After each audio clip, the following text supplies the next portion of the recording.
우리가 예전부터 들어오고 또 가끔은 인생을 살아가면서 많이 쓰는 말이 신언서판이라고 하는 말이 있습니다. 그 중에 보면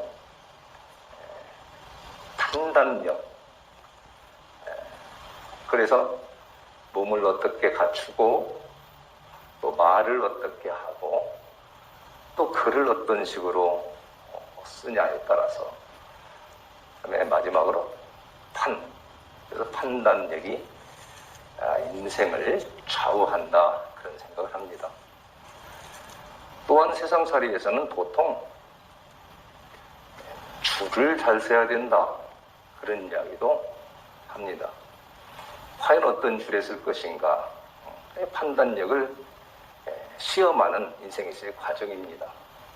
항상 오른쪽 길과 왼쪽 길이 있습니다. 그런데 그때마다 우리는 고민하지 않을 수가 없습니다. 아마도 인생에서 가장 먼저 큰 고민에 쌓였던 사람은 결국 물론 순수에서도 그렇지만 아담과 이브였을 것입니다. 창세기 3장 6절에 보면 여자가 그 나무를 본즉 먹음직도 하고 보암직도 하고 지혜롭게 할 만큼 탐스럽기도 한 나무인지라 여자가 그 열매를 따먹고 자기와 함께 있는 남편에게도 주매 그도 먹은지라. 아담과 하와는 사탄이 선악과를 따먹으라고 말할 때 하나님께서 따먹지 말라고 한 것과 사탄이 따먹어도 된다고 한 것을 놓고 처음에 그 결정을 내리는데 상당한 고민을 하지 않을 수 없었을 것입니다. 그리고 결국은 아담과 하와는 사탄의 말을 따르게 됩니다. 이것이 첫 번째 판단입니다. 이것으로 인해서 성경에 따르면 인류에게는 엄청난 죄과가 지금까지 모든 사람들에게 내려오고 있는 것으로 되어 있습니다. 오늘 본문은 예수의 공생애 사역 준비에 대해서 보도하는 누가복음 3장 1절에서 4장 13절까지 해서 4장 1절에서 4장 13절까지에 해당하는 마지막 부분입니다. 그러니까 3장에서부터 4장 13절까지의 공생의 기간 중에서 마지막 기간에 대해서 이야기를 하고 있는데요. 예수님께서 사탄에 의해서 시험을 당하는 것입니다. 그런데 예수님은 사탄의 그 엄청난 제안에 넘어가지 않는 판단을 하는 것입니다. 이것이 첫 번째 아담과 두 번째 아담 되신 예수님의 차이점인 것입니다. 한 분은 사탄의 말을 듣는 판단으로 갔고 한 분은 사탄의 말을 거역하고 하나님의 말씀에 의거하여 따라가는 삶을 따르겠다고 판단하게 된 것입니다. 이것은 우리에게 인생살이에서 큰 교훈을 주는 것입니다. 예수는 사탄의 말을 따르지 않습니다. 이것이 바로 죄인과 의인으로 나누어지는 차이점인 것입니다. 하나님의 말씀을 따라 사느냐, 사탄의 말을 따라서 사느냐 하는 것입니다. 그렇다면 가장 중요한 것은 어떤 것이 이제 크리스찬은 하나님의 말씀을 따르는 길이고 어떤 것이 사탄의 말을 따르는 것이 되는가 하는 것을 우리가 구분해서 생각해 볼 필요가 있는 것입니다. 그렇다면 오늘 성경 본문이 우리에게 말씀하시는 하나님의 말씀을 따르고 마귀의 시험을 이겨나가는 이러한 올바른 삶이라는 것은 무엇이겠습니까 하는 것을 정리해 볼 수가 있는 것입니다. 다시 말하면 마귀의 시험은 우리에게 항상 다가오고 있는데 이 마귀의 시험을 이기는 삶은 어떤 것일까요? 어떻게 사는 것일까요? 그것은 첫 번째로 예수님처럼 무조건 하나님의 말씀의 기준을 두고 하나님의 말씀인 성경의 기준을 두고 사는 것입니다. 예수님은 성경을 다시 말하면 구약에 있었던 하나님의 선지자를 통해서 내려오던 말씀들, 하나님의 말씀을 따라서 말씀으로 사탄을 이겨나가고 있습니다. 이건 우리가 본문에서 잘 알고 있는 내용입니다. 다시 말하면 마귀를 이겨내서 사는 방법은 하나님의 말씀을 따라서 살아가는 거예요. 내 생각으로 사는 것이 아닙니다. 다시 말하면 이 하와는 그 과일을 볼 때에, 선악과를 볼 때에 도암직도 하고 먹음직도 하다. 이게 자기 생각인 것입니다. 자기 생각으로 살아가는 삶이 아닌 하나님의 말씀이 나에게 뭐라고 했느냐? 너가 따먹지 말라고 했느냐? 따먹으라고 했느냐? 하나님이 우리에게 영적으로 분부하시는 그 말씀을 듣고 그것에 귀를 기울여서 살아가는 것입니다. 모든 인생살이에서의 모든 시간의 판단력은 항상 주님 앞에 무릎 꿇고 주님께 기도하고 동시에 하나님의 성경의 말씀을 토대로 해서 모든 것을 따라간다면 마귀의 괴계를 이길 수가 있는 것입니다. 마귀는 육체적인 욕구를 이용해서 시험을 하게 됩니다. 세상의 요단강에서 성령 충만하여서 돌아오신 후에 광야에서 성령의 이끌리심을 받으며 생활하는 예수님께 사탄이 나타난 것입니다. 자, 그렇다면 과연 여러분과 저에게는 사탄이 나타나지 않을까요? 사탄은 성령으로 이끄시는 예수님께 나타난다면 우리 교회에 있는 아무리 믿음 좋은 자들에게도 사탄의 역사는 숨이 끊어지는 그날까지 계속 공격해 오고 있을 것입니다. 그래서 가장 훌륭하다고 하는 이상의 어떤 사람도 인간의 모습으로 태어난 모든 사람들은 사탄의 영향권 안에서 벗어날 수가 없는 것입니다. 단지 시험을 받을 때 그 시험을 어떻게 이기냐 하는 것입니다. 사탄은 우리의 취약 부분을 공격합니다. 오늘 본문의 3절에서 보면 말하기를 마귀가 이르되 내가 만일 하나님의 아들이거든 이 돌들에게 명하여 떡이 되게 하라라고 말합니다. 성령에 이끌려서 2절에 보면 예수님께서 날수가 다함에 40일 동안을 광야에서 다니시다가 성령에 충만하여서 할 사역을 생각하면서 또 기도하시면서 하나님의 음성을 들으면서 다니시다가 40일 때가 거의 다 되니까 날수가 다음에 엄청 배가 고팠다 이 말이에요. 줄이셨다 이 말입니다. 이때에 마귀가 왜 그 많은 날 중에서도 광야에 나타나자마자 마귀가 나타난 것이 아니오 열흘 만에 나타나는 것이 아니오 40일이 다 돼서 나타납니까? 줄일 때 내가 이것을 이렇게 하면 너무도 좋을 것 같을 때 사탄은 우리에게 말하는 것입니다. 그러면서 오늘 이와 같이 말합니다. 내가 만일 하나님의 아들이거든 이 돌들에게 명하여 떡이 되게 하라 라고 말합니다. 하나님께서는 누가복음 3장 21절에서 보면 하늘에서 소리가 나기를 세례받으신 후에 너는 내 사랑하는 아들이라 내가 너를 기뻐하노라 라고 말씀하셨습니다. 그런데도 불구하고 하나님은 사단에게 기뻐하는 아들조차도 시험받는 것을 허락하십니다. 이 세상의 어느 누구도 시험을 피할 수 있는 기회를 완벽하게 막아주는 일은 없는 것입니다. 하나님이 그렇게 사랑하는 내 아들아라고 하늘문을 열고 소리 내셨던 하나님의 음성이 들리던 그 예수님에게도 사탄이 오는 것을 하나님은 허락하셨다는 것입니다. 잠깐 돌아서 마가복음으로 가보면 마가복음 1장 12절에 보면 이런 말이 있습니다. 아예 성령이 예수를 광야로 몰아내신다. 성령이 예수님을 광야로 몰아내신지라. 성령이 예수님을 광야로 몰아내시는 거예요. 왜 이런 일이 있습니까?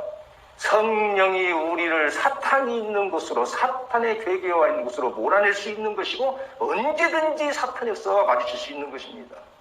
왜 예수님을 이와 같이 몰아냅니까? 그것은 그리스도를 죄의 근원이신 근본이 되는 이 사탄과 결국은 한번 대결을 하고 결국은 이겨내도록, 그래서 인간의 죄의 문제를 해결할 만한 능력을 입증할 수 있도록 사탄과 대결하는 기회를 주는 것입니다. 우리들이 사탄의 역사와 마주쳐서 이겨나간다면 하나님께서는 우리가 앞으로 더욱더 주님의 뜻에 합당한 삶을 살아가는 발판을 더 펴고 더 연단되어서 주님 앞에 가까이 갈 수 있도록 어려움과 시험과 사탄의 공격들이 우리 앞에 닥치도록 허락하는 것입니다. 그런데도 불구하고 우리 사람들은 항상 사탄의 역사들이 오면 하나님이 어찌하여 나에게 이러한 어려움을 주십니까? 나에게 어찌하여 이런 슬픔을 주셨습니까? 그래서 하나님을 원망하고 기도를 끊어버리고 오히려 사탄의 역사에 오히려 함께 동지에서 져버리는 역사들이 있는 것입니다. 그러나 예수님은 오늘 말씀으로 이와 같이 말합니다. 사람이 떡으로만 사는 것이 아니오 여호와의 입에서 나오는 모든 말씀으로 사는 줄을 내가 알아야 된다. 거꾸로 훈계하는 것입니다. 이것이 신명기 8장 3절에 나오는 말씀을 예수님이 광야에서 쓴 말씀입니다. 그래서 예수님께서는 사탄을 이기는 것입니다. 다시 말하면 성령 충만한 성도들에게도 시험이 닥칠 수 있음을 항상 기억해야 됩니다. 그래서 우리는 하나님의 말씀으로 살아가도록 하나님의 말씀을 생각해내면서 이겨내가도록 힘을 다해야 할 것입니다. 두 번째로는 마귀를 이기는 삶은 말씀대로 살 뿐만이 아니라 하나님만을 섬기고 사는 삶인 것입니다. 8절에 보면 예수께서 대답하시되 이렇게 사탄을 이깁니다. 기록된 바 주 너의 하나님께 경배하고 다만 그를 섬기라 하였느니라. 왜 이런 말씀을 하십니까? 사탄이 자기한테 절하라고 하는 것입니다. 자기한테 절하면 이 세상을 다 주겠다고 하는 것입니다. 우리 크리스찬들은 이 세상을 다 준다고 사탄들이 외칠지라도 우리는 오직 사탄을 경배하거나 사탄에 따르는 우상을 섬기는 삶이 아닌 오직 하나님만을 경배하며 사는 삶이 되어야 하는 것입니다. 그러니까 우리의 기준에 나는 하나님만 경배하겠다. 최근에도 저도 이러한 일을 겪어본 일이 있습니다. 어떤 믿음이 적은 자들이 어떤 우상에 관련된 일을 통해서 어떤 자기 미래를 이렇게 좀 알아보려고 하는 그런 이야기를 들은 일이 있습니다. 그러나 상당히 주변에 있는 사람이기 때문에 그렇다고 해서 무작정 나무라는 거라고 안 되기 때문에 그러나 참 그를 위해서 기도해 주는 것입니다.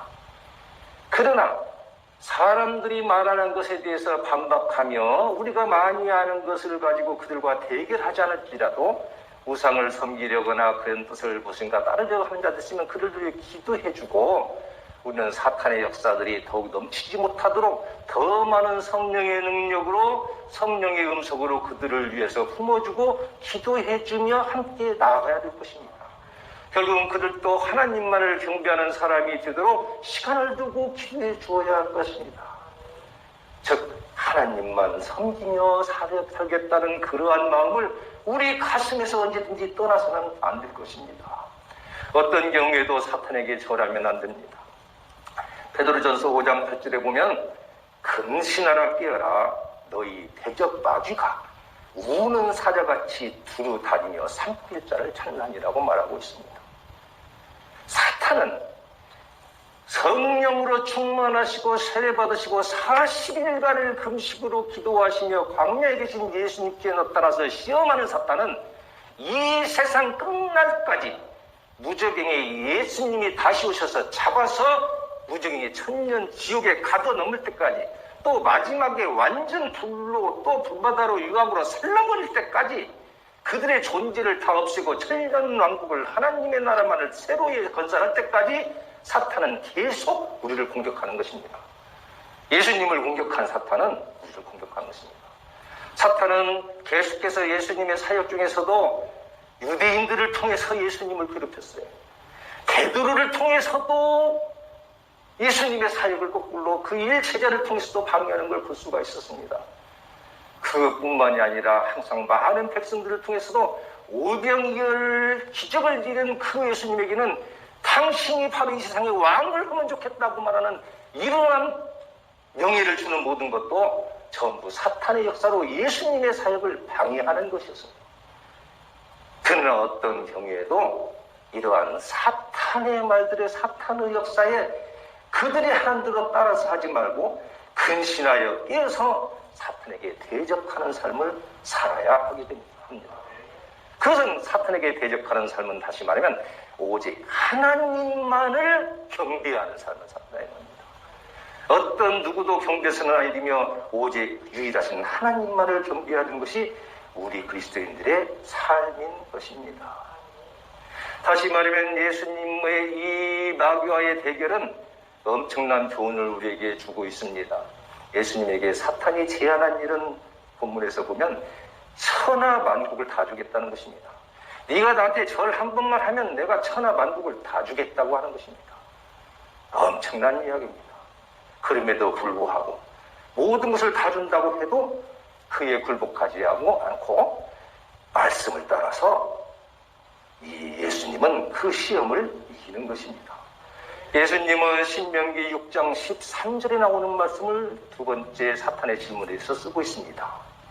네 하나님 여호와를 경외하며 그만을 섬기라고 했다라고 말하고 있는 것입니다. 신명기 6장 13절의 말씀입니다. 네 하나님 여호와를 경외하며 그를 섬기며 그의 이름으로 맹세할 것이라. 하나님의 이름만을 섬기지 세상에 이 광야까지 쫓아와서 괴롭히는 이 사탄의 너에게 절해서 이 세상이 다 내 세상이라고 하는 그런 목소리를 듣고 그 세상을 내 것으로 말고 싶어하는 그러한 욕심을 다 배제해버리고 오직 하나님이 나를 세상에 내보내신 그 음성과 명령에 따라 그 사역을 다 이룰 때까지 끝까지 하나님의 음성만을 따라서 살려고 하는 하나님만을 경배하겠다는 삶을 어떤 누구에게도 절하지 아니하며 어떤 사탄의 역사에도 무엇을 준다 해도 흥정하지 않았냐며 십자가에 못 박혀 돌아가실 때까지 하나님의 사역을 다하겠다고 하는 하나님의 아들의 자세를 그대로 따르고 있는 것입니다. 사탄을 이기는 삶은 하나님의 말씀대로 사는 삶입니다. 또 하나는 사탄을 이기는 삶은 오직 하나님만을 경배하는 삶인 것입니다. 마지막으로 사탄을 이기는 삶은 하나님을 시험해 보려고 하지 않는 것입니다. 하나님을 믿는 것이지 하나님을 시험해 보는 것이 아닙니다. 사람이 하나님을 시험한다면 사람의 머리가 하나님 머리보다 더 좋다는 이야기입니다. 하나님께서는 시험을 당할 자가 아니십니다. 그런데도 하나님이 이게 옳으신 하나님인지 잘못된 하나님인지 시험해 보려고 한다는 것입니다. 하나님의 능력을 시험해 보려고 기도를 한다거나 하나님의 능력이 진짜 일어나는지 하는 생각을 시험을 한다면 이때부터 하나님의 역사가 일어나지 않는 것입니다. 하나님의 능력을 믿고 예수 그리스도의 이름으로 기도할 때 하나님이 일하시는 것이죠. 우리가 하나님의 시험하면 되지 않는 것입니다. 그럼에도 불구하고 마귀는 우리에게 항상 하나님을 시험해 보라고 말하는 것입니다. 어떤 사람들은 말합니다. 저의 친한 친구들 중에도 그런 사람이 있었습니다. 내가 만약에 기도를 해서 하나님의 능력이 나타나면 그때부터 내가 사역해야 되겠다. 하나님의 능력은 말씀과 은혜와 가슴에서부터 나와서 하나님이 일을 시키는 것이지 신유의 은사만 나타날 때부터 일을 시키는 것이 아님에도 불구하고 이건 하나님을 시험해보고자 하는 것입니다. 하나님이 나에게 능력을 줬는가 안 줬는가를 시험해보겠다는 거랑 똑같은 것입니다.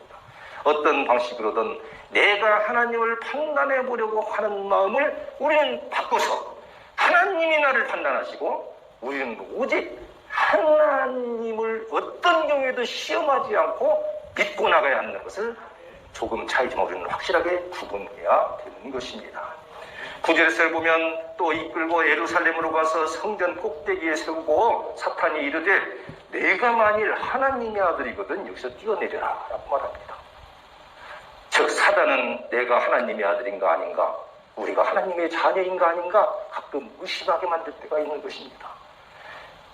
그런데 10절에 오늘 본문 10절에서 뭐 말씀하시기를 기록되었으되 하나님이 너를 위하여 그 사자들을 명하사 천사들을 명해서 너를 지키게 하시리라. 사탄이 말하는 것입니다. 너를 여기서 뛰어내려도 이 천사들을 이용해서 천사들을 보내서 너를 지켜주시리라. 또한 그들이 손으로 너를 받들어 주어서 밑에서 네 바다의 발이 돌에 부딪히지 않게 하시리라고 하였느니라. 성경으로 말씀하고 대답하는 이 예수님에게 사탄이 이제는 성경 말씀으로 도전을 합니다. 하나님이 이렇게 했다는 말이 나와요. 사탄이 시편 91편 성경을 잘 아시는 예수님을 향해서 시편 91편 11절에서 12절까지를 그대로 인용하는 것입니다. 너가 뛰어내려도 천사를 시켜서 다 네 발을 보호하리라. 그래서 요즘에도 하나님의 말씀으로 우리를 오히려 대적하고 우리를 잘못된 걸로 이끌려고 하는 그러면서 하나님을 시험해보려고 하는 그러한 일들이 일어나는 경우도 많이 있습니다. 이때 예수님께서는 또 하나님의 말씀으로 그 말씀을 저지합니다. 이것이 바로 하나님의 사람이 해야 할 것입니다. 어떤 사람들이 하나님의 말씀으로 어떤 사탄 역사가 하나님의 말씀으로 우리를 공격을 해온다 할지라도 하나님의 말씀의 한 부분을 가지고 해설할 것이 아니라 그의 적절한 성령이 주시는 은혜로 하나님의 말씀으로 대적할 줄 알아야 되는 것입니다. 그것이 바로 오늘 본문의 12절의 말씀 있습니다. 예수께서 대답하여 이르시되 주 너의 하나님을 시험하지 말라 하였느니라. 내가 여기서 뛰어내리면 나를 천사를 시켜서 살려낼까 안 살려낼까 시험하지 말라는 것이에요. 오히려 예수님의 마음속에는 그게 있었을 것입니다. 또 우리도 느낍니다. 하나님이 창조하신 천지의 역사, 이 하나님이 만드신 이 천지의 역사까지도 다 뒤집어 버리려고 하는, 자연의 이치까지 뒤집어 버리려고 하는 그러한 사탄의 역사에 우리는 놀아나면 안 되는 것입니다. 너가 진정한 크리스찬이거든 교회에서 뛰어내려 봐라. 네가 진정한 크리스찬이거든 오늘은 믿음을 가지고 12층 어디에서 내려 뛰어봐라. 이러한 말씀을 들을 때에 하나님을 시험해보려는 그 마음은 자연의 역사를 거스르고 무엇인가를 하려고 하는 것은 자기의 나타냄이나 또는 광신이나 잘못된 생활인 것입니다. 모든 자연 세계는 하나님이 만드셨고 하나님은 일정한 법칙을 이용하십니다. 하나님께서는 우리를 구하고자 하신다면 12층에 있다면 하나님께서는 갑자기 무엇인가를 보내서 타고 나가도록 하는 새로운 일을 일으키실지 모르겠습니다. 그러나 그냥 뛰어내리나면 중력의 법칙을 뒤집는 하나님, 천지의 모든 역사를 한꺼번에 뒤집는 하나님, 그런 하나님을 시험하거나 그런 일을 기대한 일을 가져서는 안 될 것입니다. 즉 우리는 하나님을 시험하면 안 된다는 것입니다. 다시 말하면 전체적으로 말하면 하나님은 믿음의 대상인 것입니다. 하나님의 말씀을 믿어야 됩니다. 하나님만을 경외하고 하나님만을 섬겨야 됩니다. 하나님만을 믿고 시험하지 않고 말씀에 따라가야 되는 것입니다. 신명기 6장 16절에 보면 너희가 마사에서 시험한 것 같이 너희의 하나님 여호와를 시험하지 말고 라고 말했습니다. 하나님이 또 어떻게 하시는가 시험하지 말고 하나님의 음성을 듣고 그 음성대로 믿음으로 따라가고 하나님의 진정하고 올바른 뜻이 무엇인가를 분별하여 나와서 살아가는 저와 여러분이 되어야 할 것입니다. 우리의 일생은 시험의 연속입니다. 왜 그러냐면 말입니다. 오늘 본문의 마지막 절에 보니까 13절에 보면 마귀가 모든 시험을 다한 뒤에 얼마 동안 떠나니라. 예수님에게 지고 도망갑니다. 그러나 또 올 것입니다. 그리고 성경에 또 항상 나타나서 괴롭혔습니다. 마찬가지로 우리 인생에도 사탄을 이용하면 또 사탄 역사는 우리의 삶이 끝날 때까지 계속 우겨지고 어려운 일도 나타날 것입니다. 그러나 잠언 1장 10절에 보면 이런 말씀이 있습니다. 내 아들아 악한 자가 너를 끌지라도 따르지 말라. 사탄의 역사를 따르지 말고 하나님의 음성을 따라가고 하나님의 말씀을 따라가고 오직 하나님만을 경외하는 삶을 살아가야 할 것입니다. 다시 말하면 크리스찬이 사탄을 이기는 올바른 삶이라고 하는 것은 첫 번째로 하나님 말씀에 따라 살고 두 번째로 하나님만 섬기고 세 번째로 하나님을 시험하지 않는 삶입니다. 사탄의 화려한 유혹에 빠지지 말고 오직 하나님 말씀을 따라 올바르게 살아가는 저와 여러분이 되시기를 예수님의 이름으로 축원드립니다.